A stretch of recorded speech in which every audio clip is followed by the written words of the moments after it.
Hello.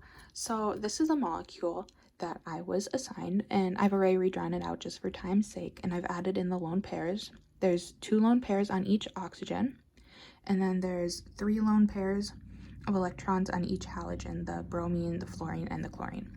So then from this molecule, we can figure out the IUPAC naming. We first have to figure out what's the longest carbon chain. So how I found it out was I started at this carbon, and you have to include all this thing are the double and triple bonds. So I went this way and I counted up to for there to be a 9 carbon chain. So the IUPAC naming for this is 2S E or 5Z 7S 8S 2 bromo 7 chloro 8 fluoro 6 isopropyl 2 methoxy 7 oxypropyl 5 propyl non 5 ene 3 ine. And in order to figure out this RSEZ nomenclature, we have to look at the spiral or stereo centers within the molecule. So first on carbon 2, we have to look at the priorities around this middle carbon. So bromine has the highest atomic mass, so that's given first priority. And then oxygen is next with the highest atomic mass, but then it comes between these 2 carbons. And since this carbon has a double bond coming off of it, that's giving a higher priority than just the carbon with the hydrogens coming off of that. So that goes in a counterclockwise motion, which gives us an S. Off the 5th carbon, there's a double bond, so we have to deal with EZ nomenclature. And so we look at what's coming off the 5th carbon and what's coming off the 6th carbon. So off the 5th carbon, we see a carbon with a carbon attached to a triple bond carbon, and then another carbon attached to a single bond. So the one with the triple bond is given priority over the single bond. And then we look at carbon number 6, and we see a carbon, an isopropyl group, and then we see another carbon with an oxygen, a chlorine, and another carbon. So this one's given priority again, and since these 2 are on the same side, this is given Z.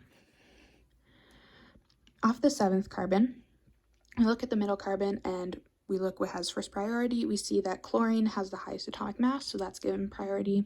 Next is the oxygen that has the next highest atomic mass, that's given second priority. Then we have to look at the 2 carbons. This carbon up top has a double bond coming off of it, so this one's given top priority over the carbon that is just on the methyl group with the 4 hydrogens coming off of it. So this again goes in a counterclockwise motion, giving it an S again. Off the 8th carbon, we see the middle carbon, and the first priority is the fluorine.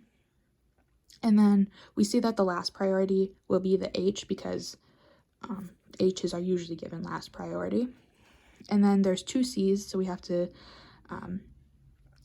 find priority between those 2. So then here's just another methyl group coming off of here, as opposed to the C with other things coming off of it. I think there's off here there's the chlorine and the oxygen with more molecules coming off of, or more atoms coming off of it. So this one is given priority over this carbon. So again, we see that this goes in a counterclockwise motion, again giving an S.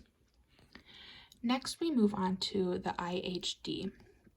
So using one method, we can count just the double bonds, triple bonds, and rings within the molecule. And here we see we have 1 double bond, which gives us 1, and 1 triple bond, which gives us 2. So then the IHD is 3. The other way of calculating IHD is through a formula. So we have to count up all the carbons, hydrogens, and all the atoms within the molecule. So here I counted there to be 19 carbons, 31 hydrogens, 2 oxygens, which actually don't matter in the IHD formula. There were no nitrogens, and there's 3 halogens. So by plugging this into the formula, we get, again, an IHD of 3, which is what we want. For a diastereomer, we can switch around the R and the S nomenclature at the stereocenters. So depending on what you want to do, you can just switch around some of the dashes and some of the wedges. So here what I did is I switched the dashes and wedges here. As you can look at the original molecule, the bromine was on a wedge. Here it's on a dash. Same with this methyl group coming off of here. Here it's a dash, here it's a wedge. But as you look at carbon number 7, you see that I didn't change anything. So this is what affects the IUPAC naming nomenclature system.